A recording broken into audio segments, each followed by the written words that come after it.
You thought you had your life mapped out, marriage, family, stability, a plan that looked solid enough to last the rest of your days. And then it all went to crap. I know the story. In my mid-60s, after 37 years of what everyone, including me, called a good marriage, my wife asked for a divorce. I'd already survived the alienation of one child and the suicide of another. I believed my golden years plan was set. But life has a way of stripping away the illusions we cling to most. Now, almost 10 years later, I can tell you this. The void that nearly broke me became the place I rebuilt everything. Today, my life is richer, clearer, and far more authentic than the one I lost. This is about facing the void when the life you planned disappears, and how that emptiness can become sacred ground for the man you are still becoming. When a marriage ends or any long-term plan collapses, you lose more than a person.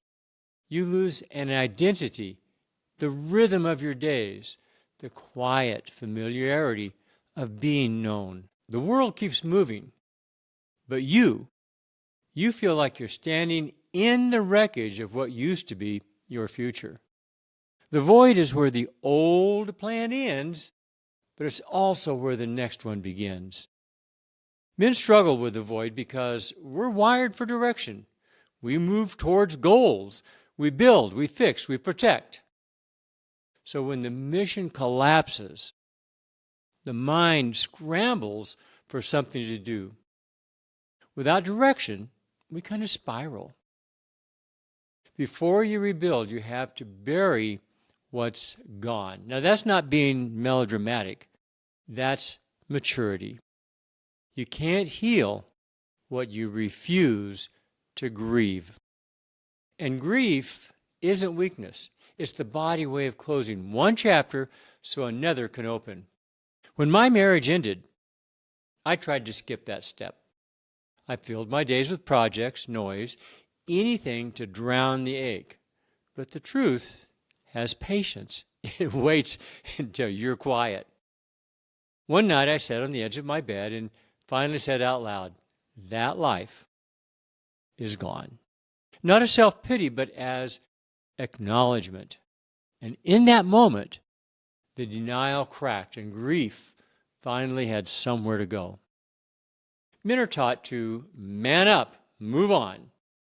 But the void demands honesty, not performance.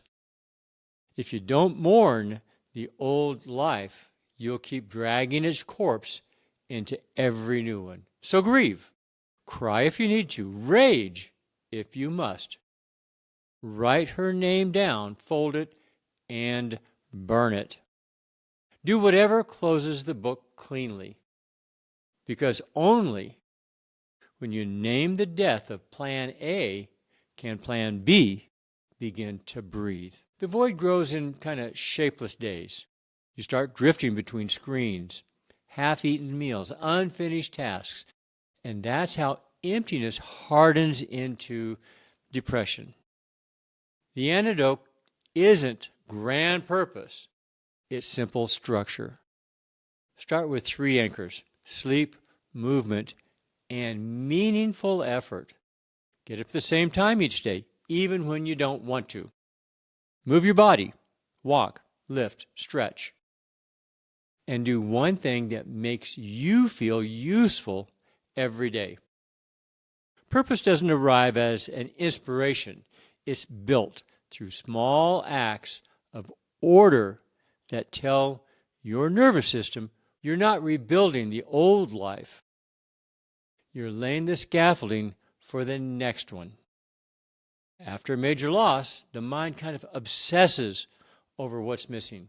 But healing begins when you take inventory of what remains. Ask yourself, what do I still have that's real? Your skills didn't vanish. Your wisdom didn't disappear. Your ability to love, to build, to contribute, it's all still there, waiting for direction. Make a list. Literally, write it down. Values that survived the collapse. Friends who stayed. Passions you once shelved for someone else's comfort. When you see those things in ink, you realize the void isn't total darkness. It's not barren. It's cleared. You already possess the raw materials for your next chapter. Most men panic because they think they need a grand vision right away. They want a mission. They want a mission statement by Monday. But that pressure kills momentum. What you need are micro purposes, small, immediate, achievable goals. Start where life feels dull or weak. Health, finances, skill development. Run a mile or half a mile. Fix the thing you've ignored for months. Take a class that sparks curiosity.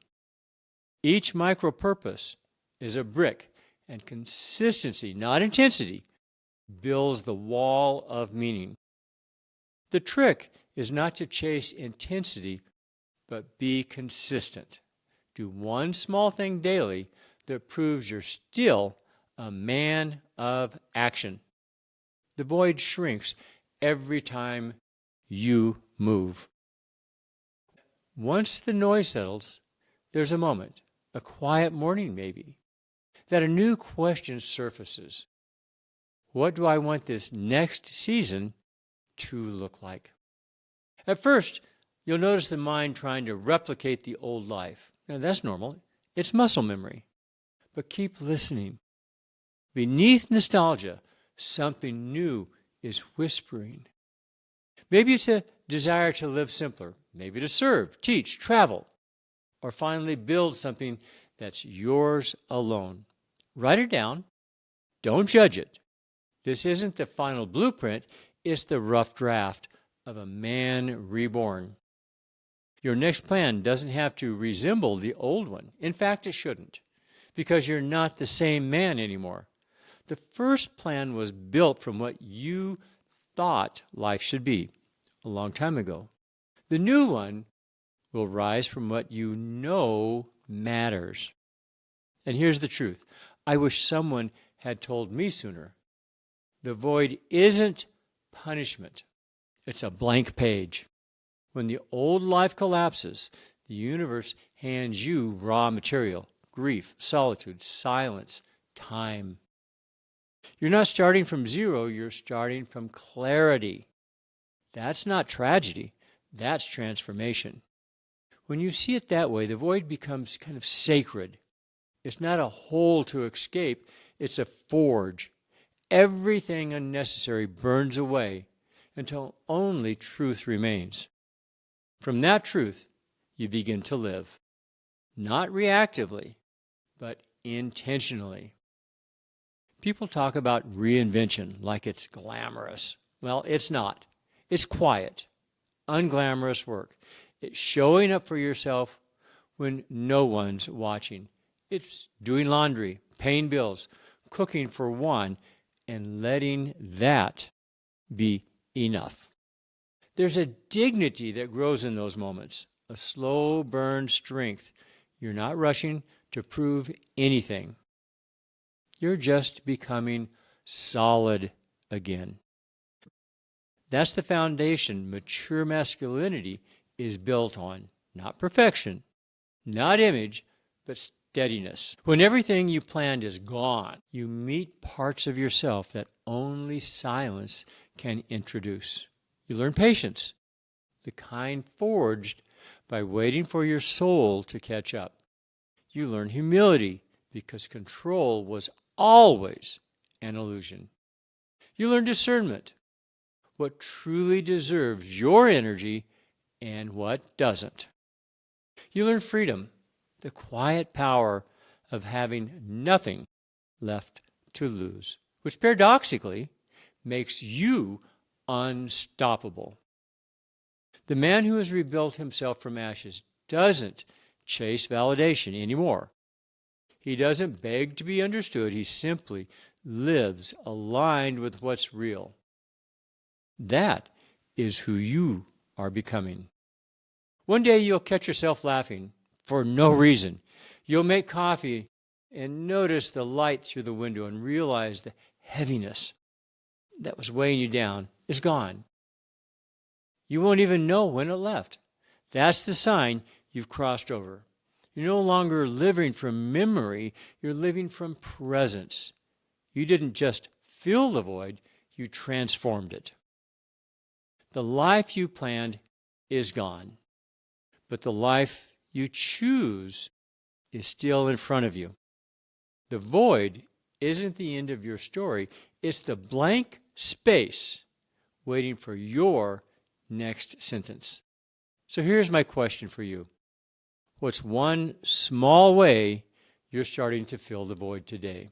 Leave a comment. Start the conversation, because none of us rebuild alone. And sometimes one man's courage to begin again gives another man permission to do the same.